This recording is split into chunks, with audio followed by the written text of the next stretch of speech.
जब लग गुरु मिले न साचा, तब लग गुरु करो 10 पांचा। क्या गुरु बदल सकते हैं? क्या गुरु बदलने से पाप लगता है? अध्यात्म के इस मैदान में आखिर सही गुरु कौन है? गीता जी में वर्णित तत्वदर्शी संत कौन है? इन सभी प्रश्नों के उत्तर जानने के लिए अवश्य सुनिए जगत गुरु तत्वदर्शी संत रामपाल जी महाराज के मंगल प्रवचन।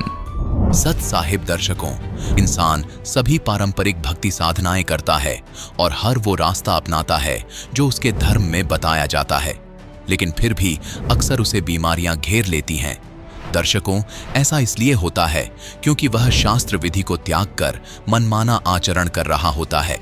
दर्शकों, ऐसी ही कहानी थी हिमाचल प्रदेश की रहने वाली निशा धीमान जी की।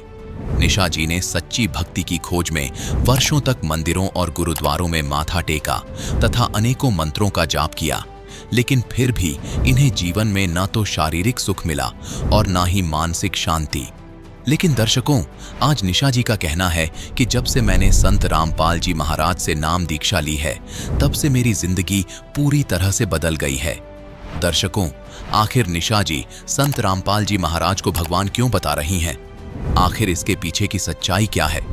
सुनते हैं निशा जी की कहानी, उन्हीं की जुबानी। जी नमस्कार। नमस्कार सर। जी क्या नाम है आपका? निशा धीमान। निशा जी कहाँ से आए हैं आप? जी मैं योल कैंट धर्मशाला से हूँ। जी क्या करते हैं आप? जी मैं एक टीचर हूँ, प्राइवेट स्कूल में जॉब करती हूँ। क्या क्वालिफिकेशन है आपकी? जी मैंने बीएड किया हुआ है, एमए इंग्लिश है, एमफिल है, पीजीडीसीए और एमएससी आईटीपी किया हुआ है, और अभी रिसेंटली मैं पीएचडी के लिए तैयारी कर रही हूँ। निशा जी आप पढ़े लिखे हैं, आप टीचिंग भी करते हैं। हम आपसे ये जानना चाहेंगे, आज आप इंटरव्यू देने के लिए आए हैं संत रामपाल जी महाराज के बारे में। इतना पढ़े लिखे होने के बावजूद भी एक संत के ऊपर इतना विश्वास? सर बात ऐसी है कि हमारा जो किताबी ज्ञान है वो तो कुछ हमें बताता है, जो ऐसा ज्ञान देता है कि हमें एक रोज़गार का साधन मिल सके, लेकिन जो हमारा आध्यात्मिक ज्ञान है वो आध्यात्मिक ज्ञान हमें मोक्ष की ओर ले जाता है। तो संत रामपाल जी महाराज जी एक ऐसे संत हैं इस वर्तमान समय में जो हमें मोक्ष का सही मार्ग बता रहे हैं। तो सब संतों का ज्ञान सुनने के पश्चात, सब संतों के शरण में जाने के पश्चात अंत में मुझे सिर्फ संत रामपाल जी महाराज जी का ज्ञान सही लगा, इसलिए मैंने संत रामपाल जी महाराज जी की शरण ग्रहण की। आपने संत रामपाल जी महाराज से पहले और किसको गुरु बनाया जिनसे आपने पहले नाम दीक्षा ली हो? सर मैंने संत रामपाल जी महाराज जी की शरण ग्रहण करने से पहले मैं सबसे पहले माता की पूजा करती थी। जब मैं 3 साल की थी उस समय से ही मैंने माता दुर्गा की पूजा करना शुरू कर दिया था। 9 दिन मैंने माता के व्रत रखे हैं, दुर्गा सप्तशती का पाठ किया है, सोमवार का व्रत भी रखती थी, मंगलवार का भी, वीरवार का भी, शुक्र का भी और शनिवार का भी, यानी हर प्रकार की साधना मैंने की। इसके अतिरिक्त मैंने पीरों से भी दीक्षा ली, उनकी बाणियाँ भी ग्रहण की, और इसके अलावा हम गुरुद्वारे में भी जाते थे, मंदिरों में भी जाते थे, शिव जी की पूजा भी मैंने बहुत की। घर में पारद का शिवलिंग रखा हुआ था, तो हर सोमवार को उस पे जल चढ़ाना, मतलब बहुत ज़्यादा पूजा पाठ मैंने किया। इसके अलावा मैंने राधा स्वामी पंथ से, जो ठाकुर सिंह महाराज हैं, उनसे भी मैंने नाम दीक्षा ग्रहण की थी। मैं 11 साल उनकी शरण में रही, लेकिन जिस दिन मैंने उन संत की शरण ग्रहण की थी उस दिन से ही मेरे पर दुखों का पहाड़ टूट पड़ा, यानी मुझे मेरी पढ़ाई के अकॉर्डिंगली मतलब पूरा लाभ नहीं मिल पा रहा था। इसके अलावा मैंने डॉक्टर श्रीमाली जो हैं उनसे भी शरण ग्रहण की थी, लेकिन मुझे कहीं भी सेटिस्फेक्शन नहीं मिला, तो अंत में मुझे सिर्फ संत रामपाल जी महाराज जी की शरण में ही जाना पड़ा। निशा जी जैसे कि आपने बताया कि पहले आप देवी दुर्गा की भी भक्ति करते थे, और आपने बताया कि पहले आप राधा स्वामी पंथ में भी रहे हैं, और अब आपने संत रामपाल जी महाराज से नाम दीक्षा ली है। हम आपसे ये जानना चाहेंगे कि क्या कारण रहा कि आपने राधा स्वामी पंथ छोड़कर संत रामपाल जी महाराज से नाम दीक्षा ली? सर ऐसा है कि इतनी भक्ति करने के बावजूद भी जब मेरी शादी होगी तो उसके बाद जो है मेरी हालत ख़राब होने लगी। ऐसा हुआ कि मुझे जो है वो दर्द रहने लगी। मैंने जब डॉक्टर को दिखाया, मेरा बड़ा बेबी तब 3 महीने का था। तो डॉक्टर बोलने लगे कि आपके जो है वो ब्लैडर में स्टोन है और ये निकलवाना ही पड़ेगा। मुझे राधा स्वामी पंथ में जो संत ठाकर सिंह महाराज हैं, दुर्गा माता पर बहुत ज़्यादा विश्वास था कि मेरा कष्ट ये काट देंगे और मुझे किसी ऐसी सिचुएशन से नहीं गुजरना पड़ेगा। लेकिन ऐसा कुछ नहीं हुआ, मुझे काफ़ी कष्ट सहना पड़ा। जब बेबी मेरा बड़े वाला बेटा 3 मंथ का था, उस टाइम मेरा ऑपरेशन हुआ। हालाँकि उससे 3 महीने पहले मेरा सिज़ेरियन हुआ था। 3 महीने के बाद मेरा गॉल ब्लैडर जो है वो रिमूव कर दिया गया। उसके ठीक 1 साल बाद मेरी किडनी में स्टोन था, तो डॉक्टर ने बोला कि आपका किडनी जो है वो ख़राब हो चुका है और मैं स्टाम्प पेपर पे लिख के देता हूँ कि दुनिया की कोई भी ताकत जो है वो आपकी किडनी को ठीक नहीं कर सकती है। लेकिन मैंने बोला ठीक है, अब जो भी होगा वो देखा जाएगा। तो डॉक्टर ने जो है वो डीजे स्टंटिंग करी, स्टंट डाला मेरे किडनी में, क्योंकि दोनों किडनी में स्टोन था। जैसे-तैसे करके उन्होंने रिमूव किया, फिर भी वो थक्का जैसा वो किडनी में जमा ही रहा। चलो वो भी हो गया, जैसे-तैसे टाइम निकाल लिया। उसके 2 साल बाद फिर से मुझे जो है वो दर्द पड़ी। मैंने फिर से चेकअप करवाया, डॉक्टर बोलते कि सेम कंडीशन, हमें समझ नहीं आ रहा है ये काला-काला सा जो ब्लैक जैसा थक्का जमा हुआ है ये क्या है? तो फिर ब्लड, मेरे को यूरिन में बहुत ज़्यादा ब्लड आता था और बैठना मुश्किल हो जाता था। तो ब्लड क्लॉट्स आते थे, फिर बहुत ज़्यादा क्रिटिकल कंडीशन थी, यानी मेरी हालत इतनी ख़राब हो गई थी, मैं धीरे-धीरे जो है वो डिप्रेशन की ओर जो थी वो बढ़ रही थी। और इसके अलावा जो था वो मुझे साँस की भी प्रॉब्लम रहने लगी, साँस भी मेरी बैठे-बैठे रुक जाती थी। एक बार क्या हुआ, हमने सुबह ब्रेकफ़ास्ट किया सारी फैमिली ने और मैं बैठी थी और मेरा साँस रुक गया एकदम से। तो उस टाइम जो है मुझे रियलाइज़ हुआ कि सभी पूरी फैमिली मेंबर्स मेरे पास में बैठे हुए हैं, लेकिन मुझे कोई मेरी हेल्प कर नहीं सकता इस टाइम, क्योंकि एक साँस की कीमत जो है वो मुझे उस टाइम जो है वो समझ आई। तो इस तरह से मैंने जो है वो काफ़ी पूजा पाठ किए। जब मुझे कोई लाभ नहीं मिला तो मेरे मन में यही सवाल उठता था, गुरु को जो है वो भगवान से भी ज़्यादा ऊँचा दर्जा दिया गया है। तो अब मेरे साथ ऐसा क्यों हो रहा है कि मुझे कोई लाभ नहीं मिल पा रहा है? निशा जी, एक बात बताइए, आपने इतने सालों तक तरह-तरह की पूजाएँ की, आप 11 साल तक राधास्वामी पंथ में भी रहे, तो हम आपसे ये जानना चाहेंगे कि इन सब चीज़ों के बावजूद आप संत रामपाल जी महाराज जी की शरण में कैसे आए? भगत जी, मैं एमफ़िल कर रही थी, जब मेरा डिसर्टेशन का काम पूरा चला हुआ था, तो उस टाइम जो है मुझे फ़ीवर आया। फ़ीवर इतना आया कि मेरी कंडीशन बहुत ज़्यादा ख़राब हो गई। मैं जो है उस प्रोजेक्ट को कंप्लीट करने में बहुत ज़्यादा असमर्थ हो गई। तो हमारे एक फैमिली मेंबर हैं, मेरे चाचा जी, उन्होंने मुझे जो है ज्ञान गंगा बुक दी। मुझे उसे पढ़कर काफ़ी अच्छा लगा और मुझे लगा कि यही सही ज्ञान है। इस तरह से मैंने 10 फरवरी 2014 को संत रामपाल जी महाराज जी की शरण ग्रहण की। निशा जी, आप एक पढ़े लिखे इंसान हैं और आपने संत रामपाल जी महाराज जी का ज्ञान सुना, उसके बाद आपने उनसे नाम दीक्षा ली। देखिए, संत रामपाल जी महाराज के बारे में ये कहा जाता है कि वो देव देवताओं की भक्ति छुड़वाते हैं। आपने संत रामपाल जी महाराज जी के सत्संग सुने, उनकी पुस्तकें पढ़ी, उसके बाद नाम दीक्षा ली, तो क्या वाकई में संत रामपाल जी महाराज देव देवताओं की भक्ति छुड़वाते हैं? क्योंकि भगत जी, संत रामपाल जी महाराज जी का ज्ञान ग्रहण करने के पश्चात ये मुझे पूरी तरह से पता चल चुका था कि जिन देवी देवताओं की मैं पूजा आज तक करती रही, उनकी पूजा करने से तो मुझे कोई लाभ भी नहीं मिला। वो जो है वो मेरा कष्ट नहीं काट सकते थे। इवन दुर्गा माता ने भी मुझे एक बार खुद आके बता दिया था कि मैं कर्म के लेख को नहीं काट सकती हूँ। इसके लिए आपको जो है वो किसी तत्वदर्शी संत के पास ही जाना पड़ेगा, वो ही आपके कष्ट को काट सकते हैं। और इस तरह से जितने साल तक मैं राधा स्वामी पंथ में रही, उनका सत्संग सुनते थे, वो हमेशा यही बताते थे कि कर्म का भोग जो है वो भोगना ही पड़ेगा। और इसके अलावा अनेक देवी देवताओं की पूजा भी करते थे, तो उनकी पूजा करने से भी हमें कोई लाभ नहीं मिलता था, हमें कर्म का भोग जो है वो भोगना ही पड़ता था। संत रामपाल जी महाराज जी ने वेदों को खोल के बताया कि जो पूर्ण परमात्मा कबीर साहिब हैं, वो हमारे 3 ताप को और कर्मों के जो पाप हैं हमारे, उनको काट सकते हैं। तब हमें संत रामपाल जी महाराज जी पर भरोसा हुआ और हमने उनसे नाम दीक्षा लेकर उनकी शरण ग्रहण की। निशा जी, जैसा कि आपने बताया कि आप बचपन से ही देवी दुर्गा की भक्ति करते थे और उसके बावजूद भी आपके दुखों का निवारण नहीं हुआ और भी आपको बहुत सारे कष्ट देखने को मिले, तो फिर आपने 11 साल तक राधा स्वामी पंथ में रहकर भक्ति की। तो हम आपसे अब ये जानना चाहेंगे, जब आपने संत रामपाल जी महाराज जी से नाम दीक्षा ली, तो आपको जो रोग थे, आपकी किडनी में जो प्रॉब्लम थी, क्या संत रामपाल जी महाराज से नाम दीक्षा लेने के बाद आपके सारे दुख दर्द ठीक हुए? सबसे पहला लाभ तो मुझे ये मिला कि किडनी में जो मुझे स्टोन थे, उनसे मुझे निजात मिली। पिछले साल ही मुझे डॉक्टर ने बोला कि आपको 12.5 mm की पथरी है।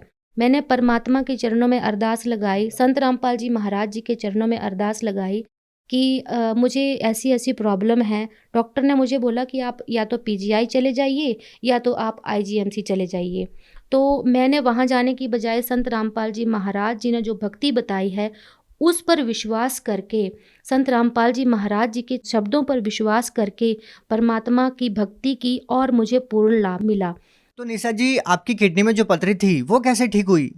वो जो स्टोन थी, वो भक्ति करने से ही अपने आप ठीक होती चली। और उससे पहले जब मेरी किडनी में प्रॉब्लम थी, तो उससे पहले मेरा 2 बार ऑपरेशन हुआ था। लेकिन संत रामपाल जी महाराज जी की शरण ग्रहण करने के पश्चात सही भक्ति करने से, उनकी बताई गई भक्ति विधि करने से मुझे संत रामपाल जी महाराज जी ने किडनी के प्रॉब्लम से राहत दी। यहाँ तक कि जो मेरे ब्लड क्लॉट्स निकलते थे किडनी से, यूरिन में जो ब्लड क्लॉट्स निकलते थे, उनसे भी मुझे निजात मिली। संत रामपाल जी महाराज जी की शरण में आने के पश्चात मेरी सालों की पुरानी बीमारी, कोलाइटिस जैसी बीमारी, किडनी की बीमारी, अस्थमा की बीमारी, फिर जो डिप्रेशन की बीमारी है, माइग्रेन की बीमारी है, इन सभी बीमारियों से मुझे राहत मिली है। तो इस तरह से मुझे संत रामपाल जी महाराज जी की शरण में आने के बाद बहुत सारे लाभ हुए हैं। सर, एक बार क्या हुआ कि वो शाम के टाइम में आरती कर रही थी, हस्बैंड भी सोए हुए थे और बच्चे भी आराम कर रहे थे। जो मेरे सास ससुर हैं वो भी घर पर नहीं थे। तो मैंने क्या किया कि मैंने बोला सब्जी बना लेती हूँ पहले, उसके बाद मैं जो है संध्या आरती करूँगी। मैं गैस बंद करना भूल गई। फिर मैं संध्या आरती करने बैठ गई, तो कम से कम 35 मिनट जो है वो 35 से 38 मिनट संध्या आरती में लग ही जाते हैं। मैं बैठी रही आराम से। जब संध्या आरती ख़त्म होने वाली थी, तो मुझे एकदम से याद आया कि मैंने तो सब्ज़ी रखी है गैस पर चढ़ा के और वो तो जल जाएगी आज। हे परमात्मा, आज मैं कैसे खाना खिलाऊँगी घर वालों को? और आज तो मतलब ये जल गई, अब मैं क्या बनाऊँगी? परमात्मा, अब मैं आपकी शरण में हूँ, अब मैं बैठी हूँ, अब आप ही सब कुछ करेंगे। तो कुछ देर बाद क्या हुआ कि किचन में जैसे बर्तनों की आवाज़ आने लगी। जैसे कुकर में सब्ज़ी डाली थी तो उसको कोई हिला रहा है, ऐसा मुझे लगा। तो मैं थोड़ी देर के लिए डर गई, मैंने बोला पता नहीं क्या चीज़ है, और बस 2 मिनट के लिए ये चीज़ हुई और उसके बाद जो है वो कोई आवाज़ नहीं हुई। तब तक संध्या आरती भी ख़त्म हो गई। मैं उठ के रूम्स में गई, सभी सारा चेक किया कि अभी हस्बैंड उठ गए होंगे या बड़ा बेटा उठ गया होगा, शायद उन्होंने किया होगा। तो वो आराम से सो रहे थे और इसके अलावा घर में कोई भी नहीं था। फिर जब मैंने देखा तो बर्तन जो थे वो रखे हुए थे और मतलब एक चम्मच था, उस पर सब्ज़ी लगी हुई थी और मैंने जब कुकर में सब्ज़ी को देखा तो सब्ज़ी जली नहीं थी। हालाँकि वो सब्ज़ी जो है वो 35 मिनट तक जो है वो गैस पर रखी हुई थी। तो इस तरह से संत रामपाल जी महाराज जी आके यहाँ तक इतना कर जाते हैं कि मतलब संत रामपाल जी महाराज जी बोलते हैं कि अगर आप परमात्मा की सही भक्ति करते हैं, उनके बताए भक्ति मार्ग पर चलते हैं, तो परमात्मा आपके घर पे आके बैठ जाते हैं। तो ये बात जो है मेरे साथ बिल्कुल सच साबित हुई है। निशा जी, एक बात बताइए, आप देवभूमि हिमाचल से बिलोंग करते हैं और यहाँ पर भी संतों की भरमार है, तो फिर हम आपसे जानना चाहेंगे कि हरियाणा इतनी दूर जाकर श्रद्धालु संत रामपाल जी महाराज जी से नाम दीक्षा क्यों ले? क्योंकि संत तो अनेक हैं, लेकिन सच्चा संत जो है वो सिर्फ एक ही होता है। और संत रामपाल जी महाराज जी जो हैं इस टाइम इस पूरे विश्व में अकेले एक ऐसे संत हैं जो शास्त्रों के अनुकूल साधना विधि बता रहे हैं और उस भक्ति को करके अनेक लोगों को बहुत सारे लाभ मिल रहे हैं। निशा जी, एक बात बताइए, संत रामपाल जी महाराज जी तो बहुत ही सिंपल से साधारण से दिखने वाले संत हैं। ना वो भगवा वस्त्र धारण किए होते हैं, ना वो अपनी बड़ी बड़ी दाढ़ी रखते हैं, ना गले में मालाएं डाल के रखते हैं। तो फिर लोग संत रामपाल जी महाराज जी को कैसे पहचान पाएंगे कि वो एक संत है? सर मेरा मानना है कि संत की पहचान उसके कपड़ों से, उसके पहनावे से नहीं होती है कि उसने लाल पीले कपड़े, बड़ी-बड़ी जटाएँ, दाढ़ी, माथे पे तिलक लगा लगा रखा हो, मालाएँ डाल रखी हों। लेकिन अब हमारे संत रामपाल जी महाराज जी जो हैं, दिखने में साधारण हैं, लेकिन उनके पास ही वो पूर्ण ज्ञान है जो विश्व में किसी भी संत के पास नहीं है। क्योंकि संत रामपाल जी महाराज जी जो हैं, वो शास्त्रों को खोल-खोल के बता रहे हैं, शास्त्र विधि बता रहे हैं, शास्त्र अनुकूल साधना बता रहे हैं और हम सबको इतने सारे लाभ दे रहे हैं। तो इस वजह से हम जो है अन्य संतों की शरण में जाने की बजाय संत रामपाल जी महाराज जी की शरण में ही जाएँ, ताकि हमें पूर्ण लाभ मिल सके और सबसे बड़ा हमें मोक्ष मिल सके। आप भगत समाज को क्या संदेश देना चाहते हैं? भगत समाज को मैं यही संदेश देना चाहती हूँ कि आप सभी संत रामपाल जी महाराज जी की शरण में आइए और उनकी शरण ग्रहण कीजिए, because Sant Rampal ji Maharaj is the only saint in the whole world who is telling the true path of salvation. इनके अलावा और कोई भी संत जो है वो शास्त्र विरुद्ध साधना दे रहे हैं। इसके अलावा सर मैं आपको एक और बात बताना चाहती हूँ। मेरी दादी जी 60 साल से राधा स्वामी पंथ से जुड़ी हुई थी। तो उनको लगभग 25 साल तक खून की उल्टी होती रही। जिस दिन वो राधा स्वामी पंथ में गई थी दीक्षा ग्रहण करने, उस दिन से ही उनको ये उल्टी खून की शुरू हो गई थी। तो 25 साल तक तो मैंने भी देखा है कि उनको खून की उल्टी होती रही है। लेकिन जैसे ही संत रामपाल जी महाराज जी की शरण में हम गए, उस दिन हम 400 किलोमीटर का सफ़र तय करके बरवाला गए, तो हम देखकर हैरान थे कि उनको कोई उल्टी नहीं हुई। वो बिल्कुल ठीक-ठाक संत रामपाल जी महाराज जी के शरण में पहुँची, वहाँ पे नाम दीक्षा ग्रहण की और उसी दिन हम 400 किलोमीटर वापस आए। तो हम इस चमत्कार को देखकर हैरान थे कि जिनको इतने सालों से खून की उल्टी हो रही है, वो आज बिल्कुल तंदुरुस्त हैं और घर में आके सबसे ज़्यादा एक्टिव वही थे। तो आप सभी से यही निवेदन है कि आप सभी संत रामपाल जी महाराज जी को समझो कि ये कोई आम इंसान नहीं है, ये खुद पूर्ण परमात्मा है, क्योंकि पूर्ण परमात्मा ही हमें घोर कष्ट से मुक्ति दिला सकते हैं। इस तरह से मैं यही कहना चाहती हूँ, सर्व समाज से यही निवेदन है मेरा कि संत रामपाल जी महाराज जी की शरण ग्रहण कीजिए और अपना कल्याण करवाइए। जी बहुत-बहुत धन्यवाद। नमस्कार जी। दर्शकों, अभी आपने सुने संत रामपाल जी महाराज से दीक्षा प्राप्त करके सुखी हुए भक्त के अनुभव। अब देखिए जगत गुरु तत्वदर्शी संत रामपाल जी महाराज के मंगल प्रवचन। किसी ने देख ले, किसी का ज्ञान कंप्लीट नहीं, सब शंका के अंदर है, सबको संशय बना हुआ है, सबको ये चिंताएं सता रही है। कहते संसा शोक सराय में, इस मनुष्य रूपी सरा में ये तुम्हारे अंदर भर रखी काल ने। और सूतक दिन रहती, सूतक एक टेंशन खत्म हो दूसरी तैयार, वाह कितना तो सेट हो इतने तीसरी तैयार। कहते सूतक सी हो रहे तुम्हारे इस दिमाग में, जैसे बच्चे पैदा होया करें, मच्छर से पैदा हो, कहते सूतक तुम्हारे साथ ला रखे और जीवित जग में जूती पड़े। अब हम क्या सोच रहे हैं बुढ़ापे में सुख होगा, इन बुढ़िया ने पूछ लो किसा सुख से इनके जीने। जो भक्ति नहीं करते, भक्ति करेंगे उनके तो हाथा पर रखेंगे बच्चे, क्योंकि एक तो भक्ति की शक्ति और फिर बच्चों के अंदर विनम्रता।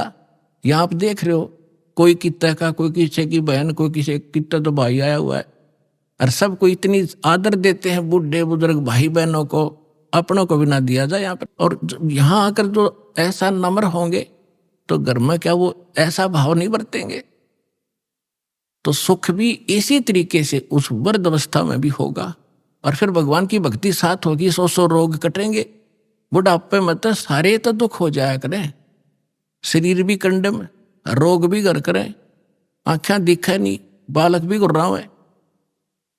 तो इस प्रकार परमात्मा कहते हैं बूढ़ा होवे पड़े खाट में, बूढ़ा होवे पड़े खाट में, सुने बचन खारे, कुत्ते तावण का भी सुख को ना, ये छाती फूकण हारे।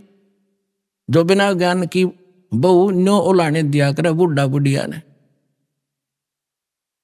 पुराने समय में बुढ़ा बुढ़िया की खाट गेट पर डाली जाया करती और बहू कह कर जाया करती तो देखिए कुत्ता ना बढ़ जा घर में।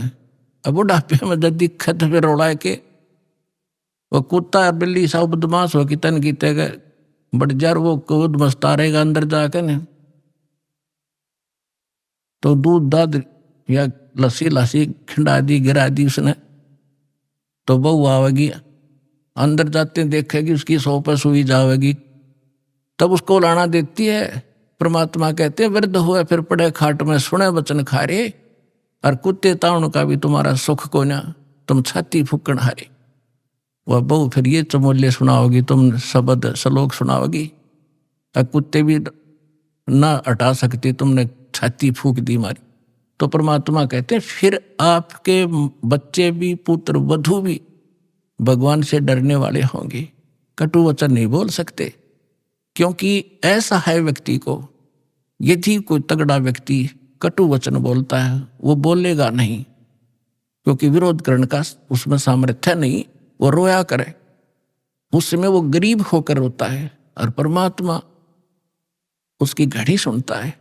तो इसलिए कोई ऐसे अपनी पुत्र वधू को या सास अपनी वधू को, क्योंकि नई नई बेटी आती है वो बहुत संकुचित और शर्मा कर रहती है, डर कर रहती है, उससे बहू वो सास भी कोई गलत व्यवहार करती है तो उसकी आत्मा दुख पाती है।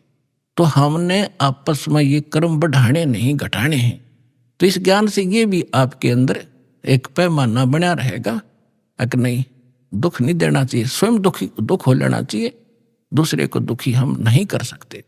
अब क्या बताते हैं कि संसा शोक सराय में सूतक दिन राती, और जीवित जग में जूते पड़े फिर जम तोड़े छाती।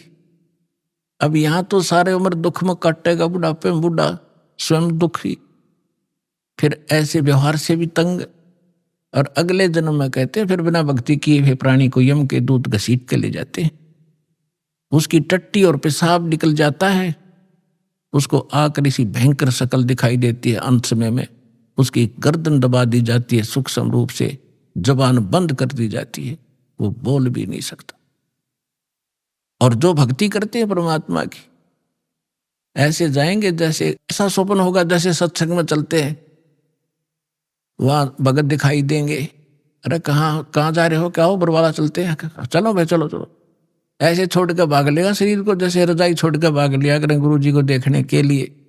और फिर सतलोक में फिर ऊपर जाएंगे त्रिकुटी पे, सारे निकलते दिखाओगे यहाँ से गणेश के कमल में, फिर सावित्री ब्रह्मा वाले लोक में कमल से होते हुए, फिर नाभि ब्रह्मा विष्णु जी और लक्ष्मी जी के लोक से होते हुए सबका अकाउंट क्लियर करवा के, फिर वो जैसे कोई जाते हैं ना कहीं पर नए स्थान पर, तो पीछे पीछे सारे उसका अनुसरण ही करते रहते, यहाँ ये कर ले, पता कर, ऐसा यहाँ कर, अच्छा यहाँ से कर दे, यहाँ जूते जमा करा दे, यहाँ जोत का सामान जमा करा दे।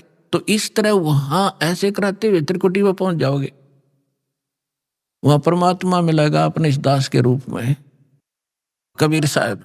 और वहां फिर धर्मराज के दरबार में आपको क्लियर कराया जाएगा सतनाम के प्रथम मंत्र का, वहां अकाउंट क्लियर होगा।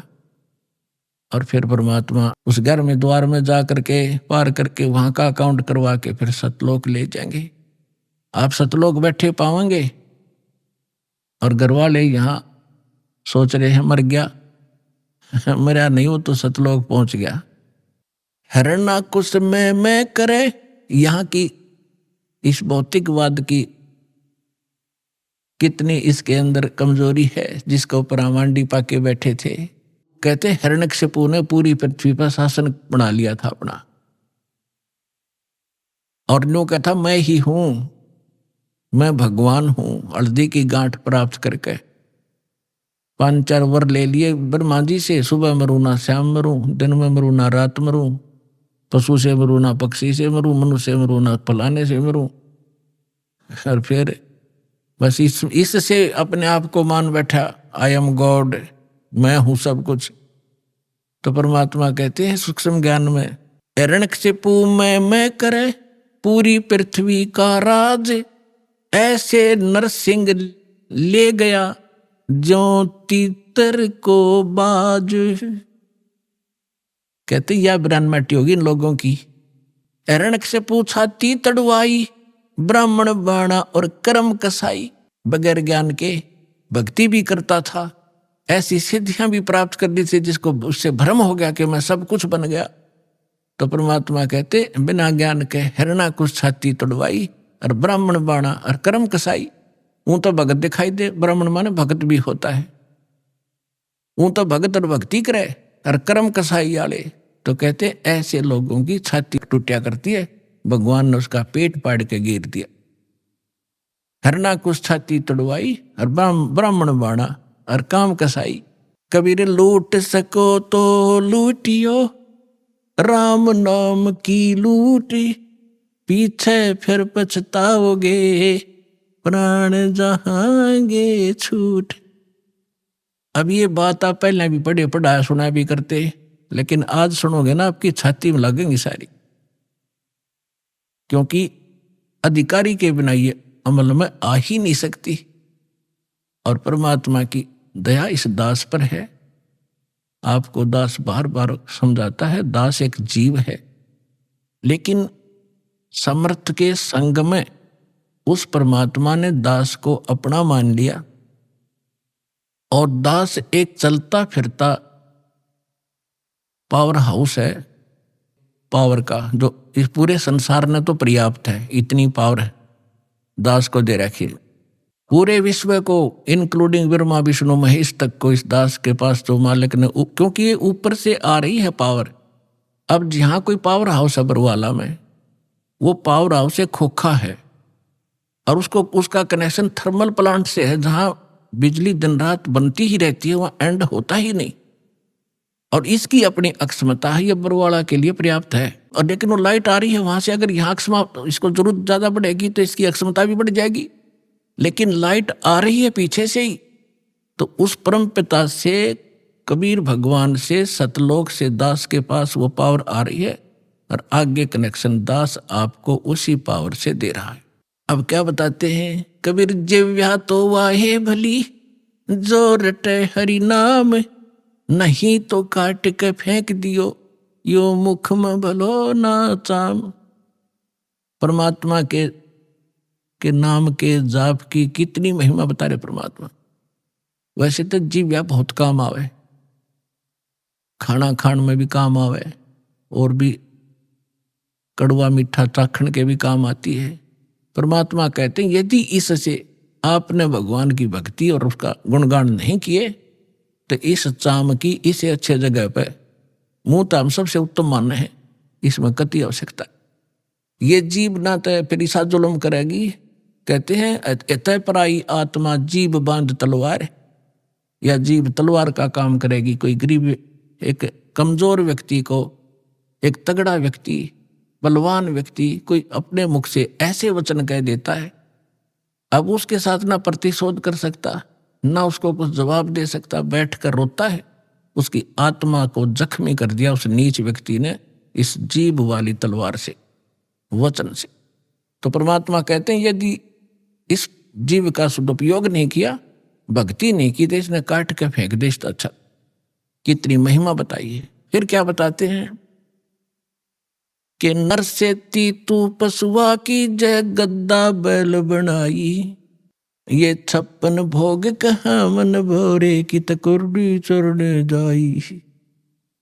अब क्या बताते हैं परमात्मा कि फिर पीछे तू पशुआ की जय, डीजे बैल बनाए, 4 पहर जंगल में डोले तो ना पेट भराए, सर पर सींग दिए मन बोरे, धूम तो मच्छर उड़ावे, कंधे जुआ जोते कुआ, फिर कोंदों का बस खावे, फिर पीछे तू खर की जगह कुर्डी चढ़ने जावे, टूटी कमर पजावे, चढ़े तेरा कागा मां से गिलावे। पुणात्माओं, अभी आपने परमात्मा की वाणी सुनी थी कि ऊंचा दिखे धौलरा मकान और मंडी चित्ती पोल, एक भगवान के भजन बनायु काल मार रहा रोल। अब मनुष्य जीवन दिया है, जैसे विद्यार्थी हो तो माता पिता उसको पूरी सुविधा देंगे, वो निकम्मा वहाँ पढ़ता है ना पढ़ता है वो उसके आगे बाद में रिजल्ट आओगा जब वो पास फेल होगा।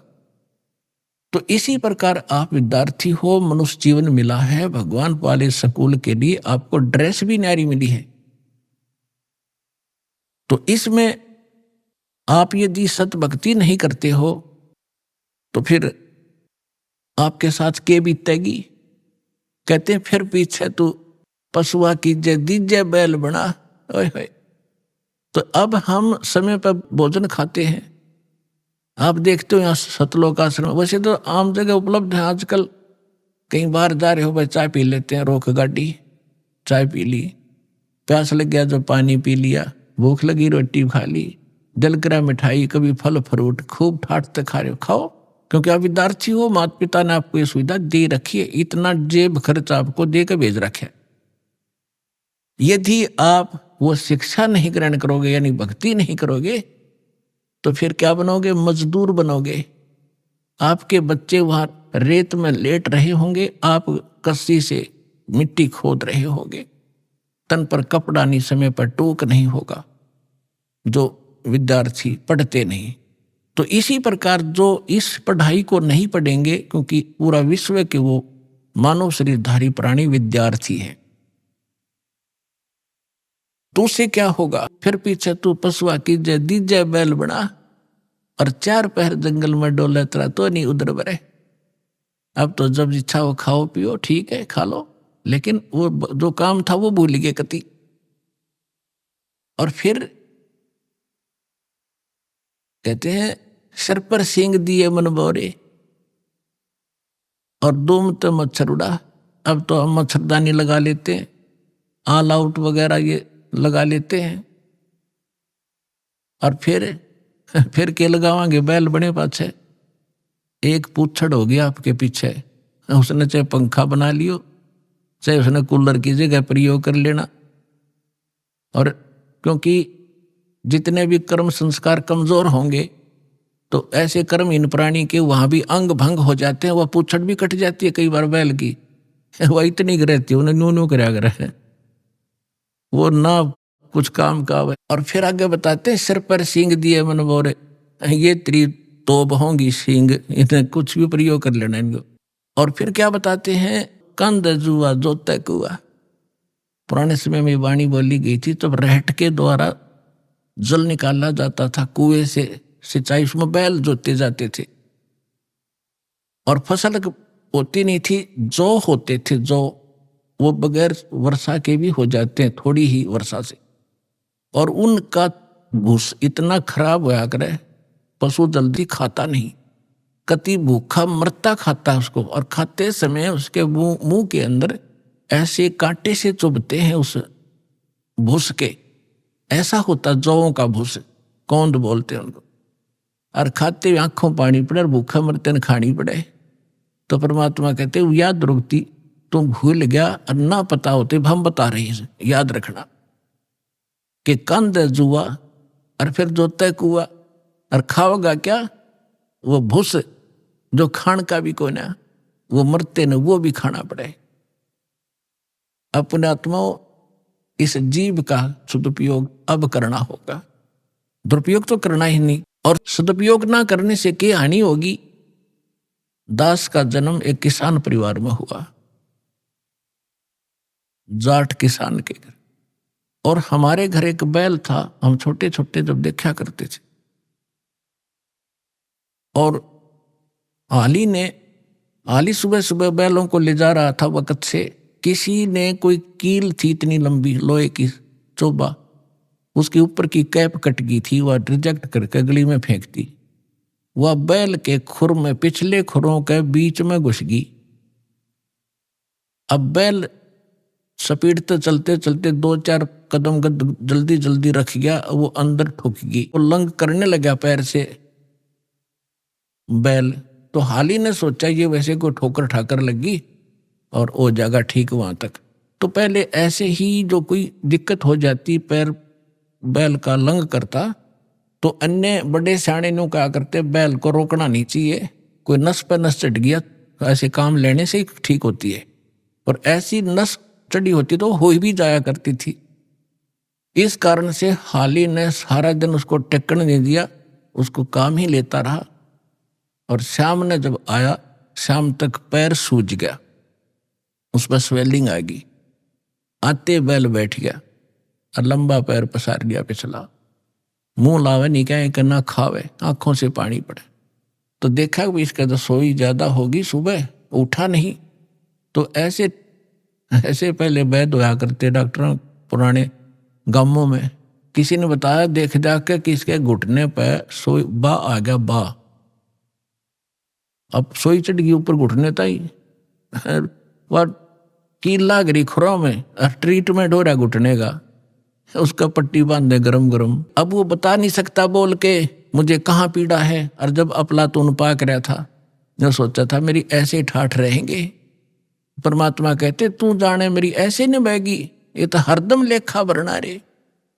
तो 1 महीने 20 दिन के बाद वो पैर पक्या।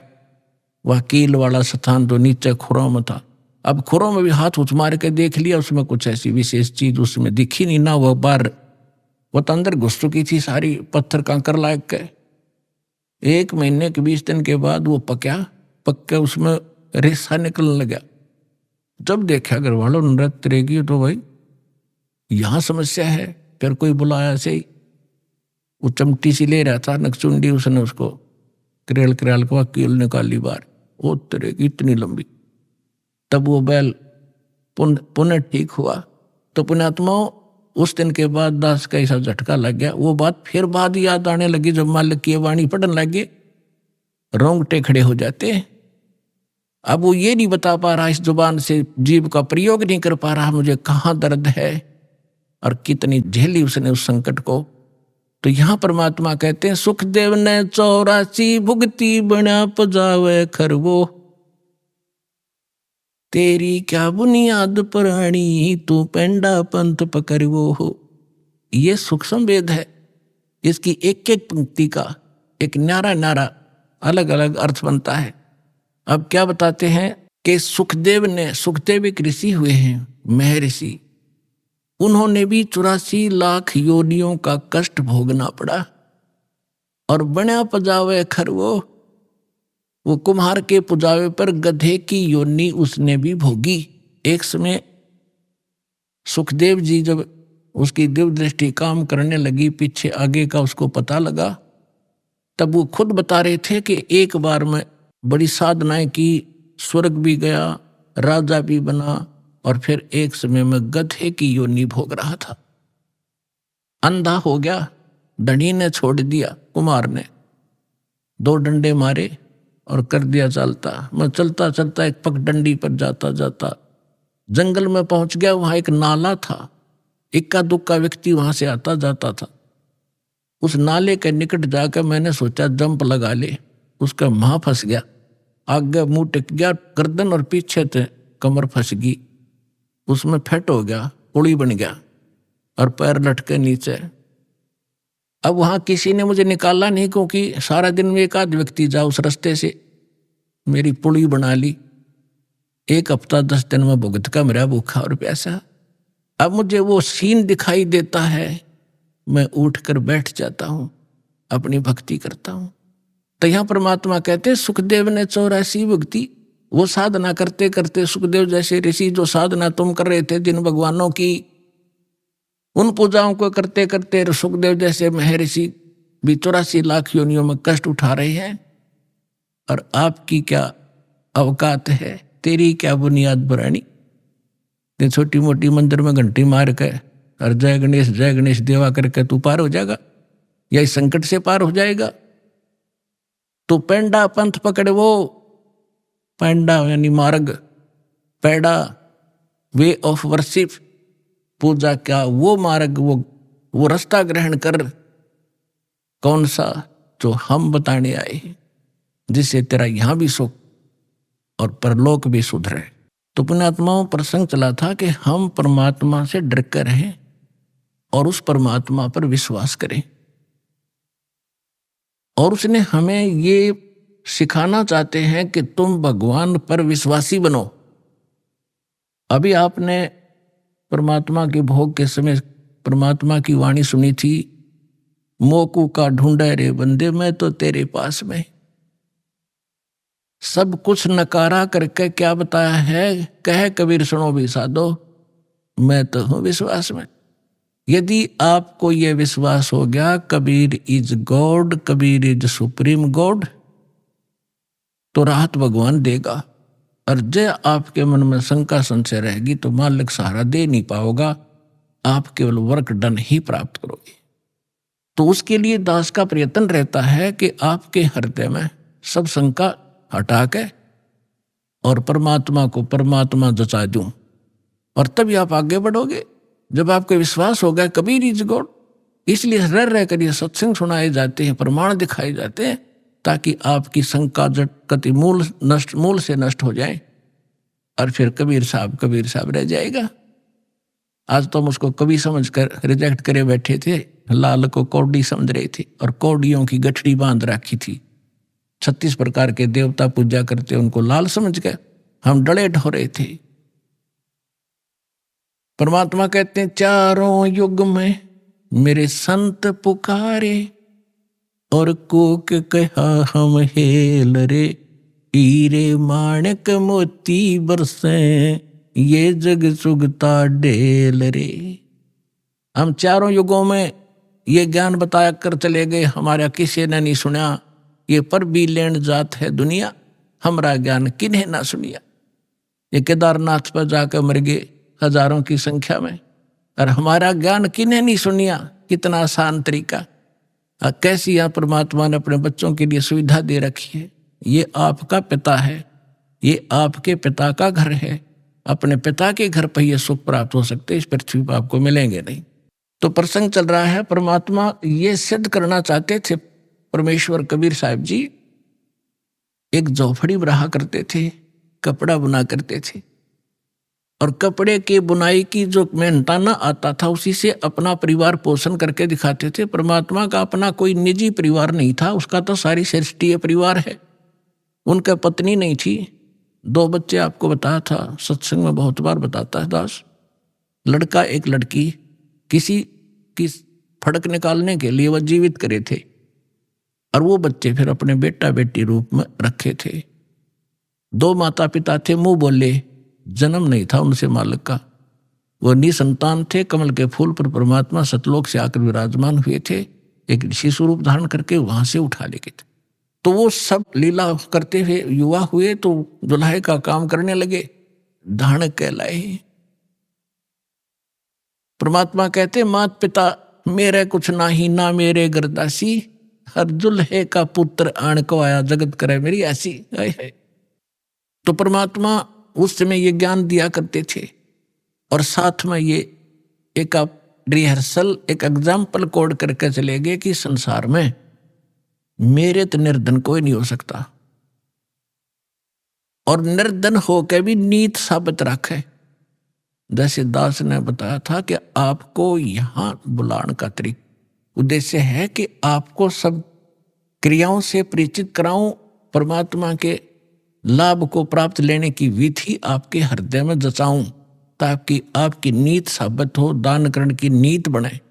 और धर्म दान करे बिना उभर नहीं सकते आप। जैसे दास ने कहा था कि किसान ने फसल बो दी, बीज बो दिया, और खाद पानी डालिया नहीं, तो सफल नहीं हो सकता। ओनली केवल मंत्र देन मात्र थे आप सफल नहीं होगे।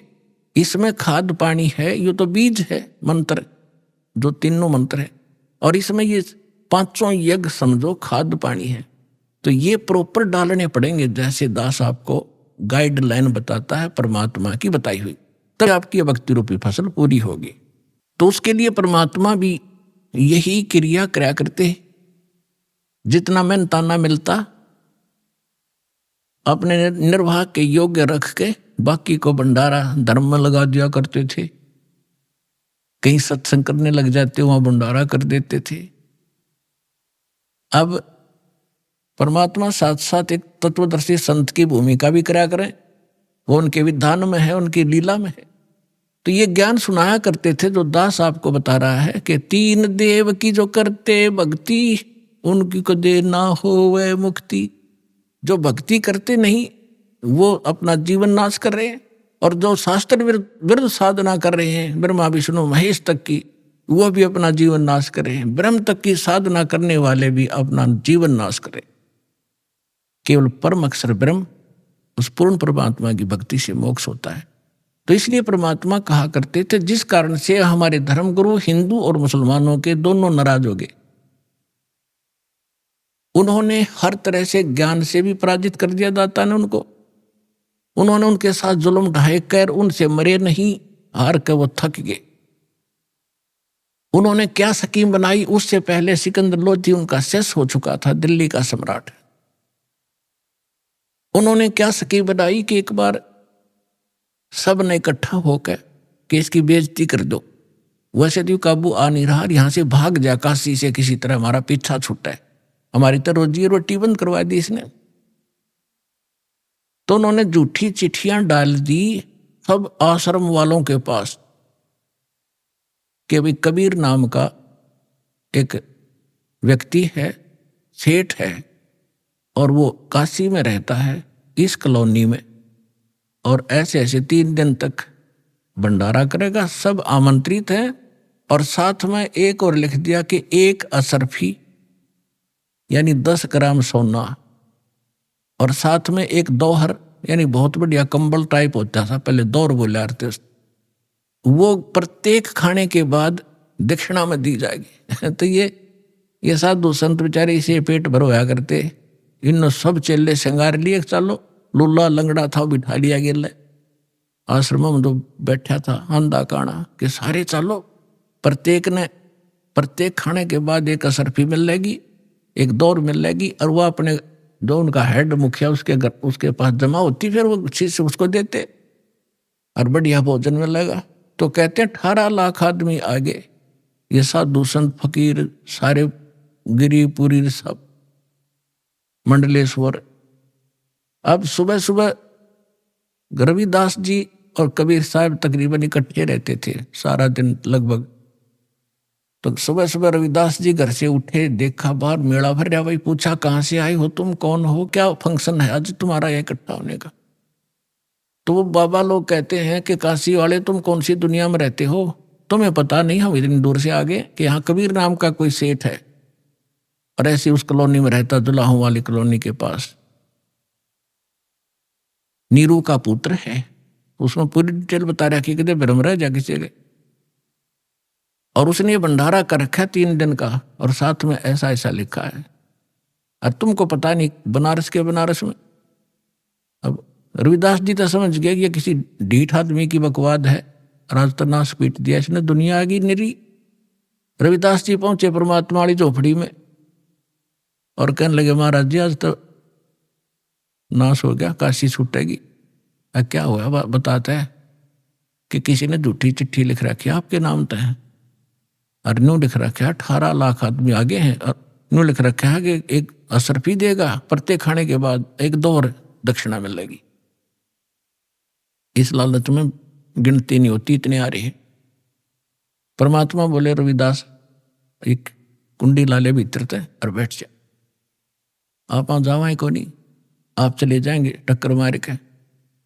रविदास जी बैठ के ने बोला भक्ति करे, आपत्ति में भगवान याद करना चाहिए, मैं भी माला जपू तो भी बैठ जाए, आप भी बैठो। अब परमात्मा वहां बैठे, रविदास जी ने देखे ये माला जप हैं, और परमात्मा पहुंचे सतलोक में। वहां से फोन कर दिया कि मां रहा हूं, तैयार करो फटाफट। सतलोक से उन्हीं आत्माओं से 9 लाख तो बैल बनाए, और उनके ऊपर बना बना भोजन, जलेबी कचौड़ी पकौड़ी हलवे पूरी, वहां तो सदा न्यू का न्यू रहे बना, और लाद के 1 सेकंड में पहुंच गए वहां। गंगा के परले पास से खड़े हो गया आके, दुख जुड़ो तुम बोल।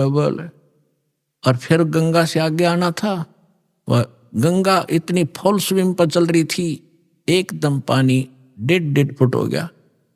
दुनिया देख रहा इतनी एकदम डाउनफॉल, गंगा में पहली बार देख रहे हैं हम, जल नीचे उतर गया। तो उधर से क्या देख रहे हैं, घाट में का नर्रे बैल आने लग रहे हैं, सब देखें खड़े होकर ये कौन आ गया। और दूसरा रूप बना लिया परमात्मा ने, और केशव नाम बताया अपना एक व्यापारी का।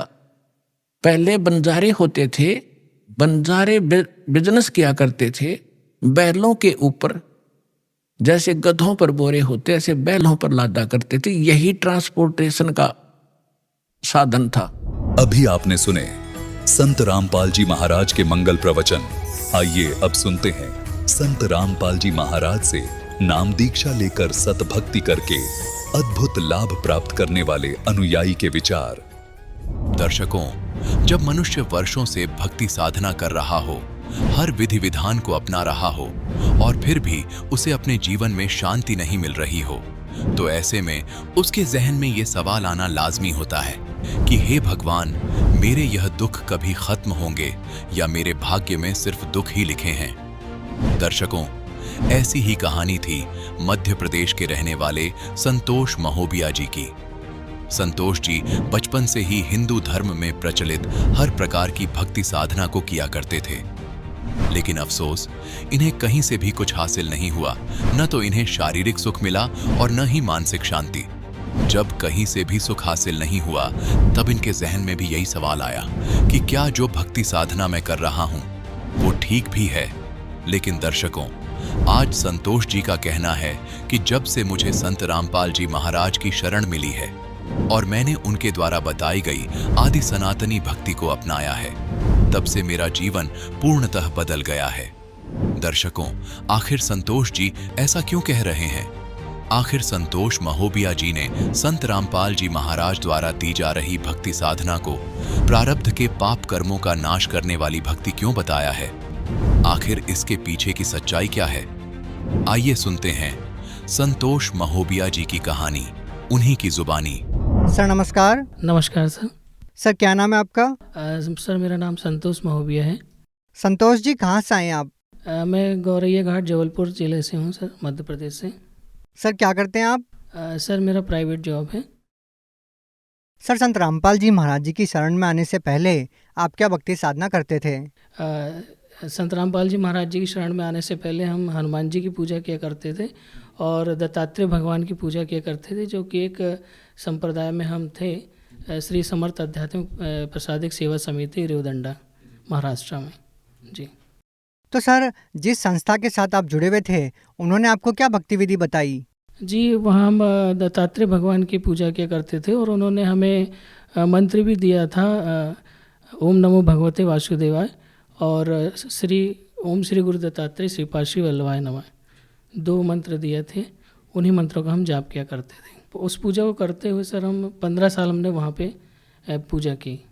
सर आपने अपने जीवन के 15 साल लगातार एक धार्मिक संस्था में दिए हैं और इसके साथ ही आप देव देवताओं की भक्ति भी करते थे, तो सर उन पूजाओं का, उन साधनाओं का क्या आपको कोई विशेष लाभ भी मिला? सर लाभ तो कोई विशेष नहीं मिला, पर मन में इच्छा थी कि शायद ये भक्ति करके हमें मोक्ष मिलेगा और हमारे जो सबकी एक जो इच्छा होती है कि रोटी कपड़ा और मकान की व्यवस्था हो, पर ऐसा कुछ हमें वहाँ नहीं लाभ हुआ। नहीं सर, आपने 15 साल तक का इंतजार क्यों किया जब आपको कोई लाभ ही नहीं मिल रहा था?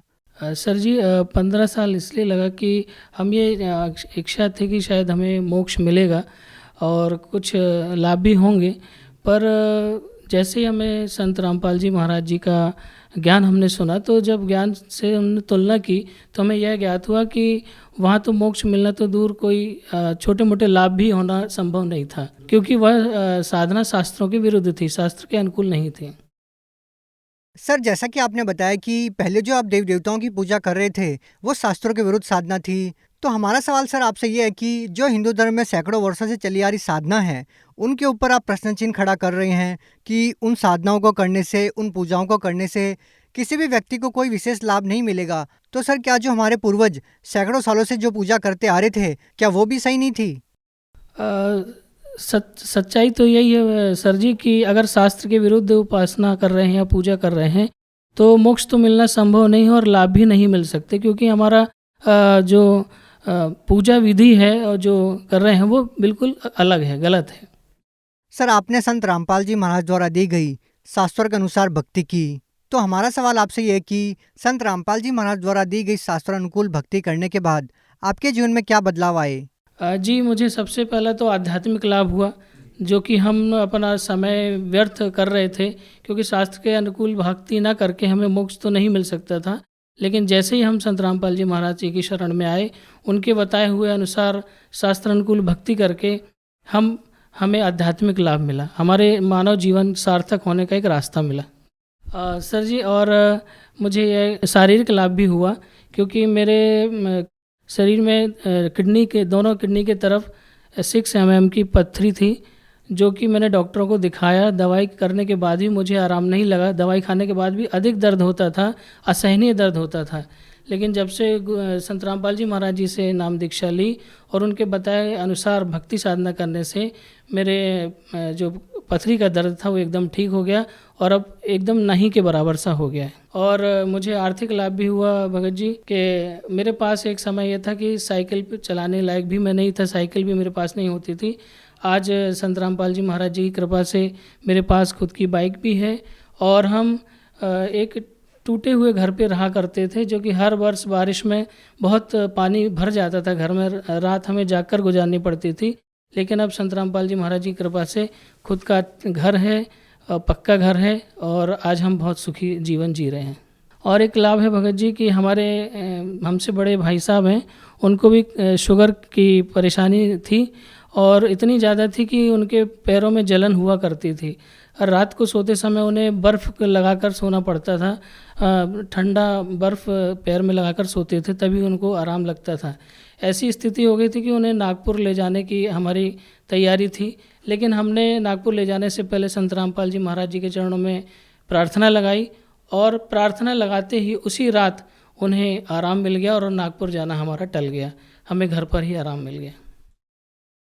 सर, जैसा कि आपने बताया कि संत रामपाल जी महाराज जी से नाम दीक्षा लेने के बाद आपको बहुत सारे लाभ मिले, लेकिन सर हमारा सवाल आपसे ये है कि हिंदुस्तान में लाखों की संख्या में धर्मगुरु हैं, संत और महंत हैं, लेकिन संत रामपाल जी महाराज जी अन्य संतों से काफ़ी अलग दिखते हैं। न वो भगवा वस्त्र धारण किए होते हैं, न वो लंबी लंबी जटाएं और दाढ़ी और मूंछ रखते हैं। तो सर भगत समाज इस बात का निर्णय कैसे कर पाएगा कि कौन संत सही है और कौन संत सही नहीं है? सर जी, जहाँ तक ज्ञान की बात है तो सर आज के दिन पूरा समाज पढ़ा लिखा है और सभी समझदार हैं, ज़्यादा उन्हें समझाने का मतलब आवश्यकता नहीं है। वो संत रामपाल जी महाराज जी सभी को वेदों का ज्ञान दे रहे हैं, वेद खोलकर बता रहे हैं, शास्त्रों को खोलकर बता रहे हैं, गीता का पूरा ज्ञान दे रहे हैं। गीता में क्या वास्तविक अर्थ है वह जन जन तक पहुंचा रहे हैं। तो ज्ञान के आधार पर ही हम समझ सकते हैं कि कौन पूर्ण संत है और कौन असंत है। और बाकी जो संत हैं, धर्मगुरु हैं, वो कोई भी वेदों को, शास्त्रों को, गीता को खोलकर नहीं बताते हैं, सिर्फ दंत कथाएं, लोक कथाएं बताते हैं, और ताकि उस ज्ञान से जीव का मोक्ष होना बिल्कुल भी निश्चित नहीं है। संत रामपाल जी महाराज के पास पूर्ण ज्ञान भी है और वो हमें मोक्ष भी दिला सकते हैं और सारे शारीरिक और आर्थिक लाभ भी दे सकते हैं। सर, आप भगत समाज को क्या संदेश देना चाहते हैं? सर जी, भगत समाज को हम संदेश तो नहीं, प्रार्थना कर सकते हैं उनसे हाथ जोड़कर कि वह संत रामपाल जी महाराज जी के ज्ञान को एक बार सुने, समझें, क्योंकि अगर हम भक्ति मोक्ष पाने के लिए कर रहे हैं, नरदेह सार्थक करने के लिए कर रहे हैं, तो हमें संत रामपाल जी महाराज का ज्ञान एक बार अवश्य सुनना चाहिए और उनके बताए हुए अनुसार उपासना भक्ति करना चाहिए ताकि हमारा मानव जीवन सार्थक हो सके। सर, आज के दिन संत रामपाल जी महाराज जी से नाम दीक्षा कैसे ली जा सकती है? सर, संत रामपाल जी महाराज जी से नाम दीक्षा लेने के लिए विभिन्न चैनलों पर उनके सत्संग आते हैं। यूट्यूब और फेसबुक के माध्यम से भी हम उन पर संपर्क सूत्र नंबर दिए गए हैं, उन पर हम संपर्क करके और अपने ही जिले में नाम दीक्षा आसानी से ले सकते हैं। जी, बहुत बहुत धन्यवाद। सत साहिब जी।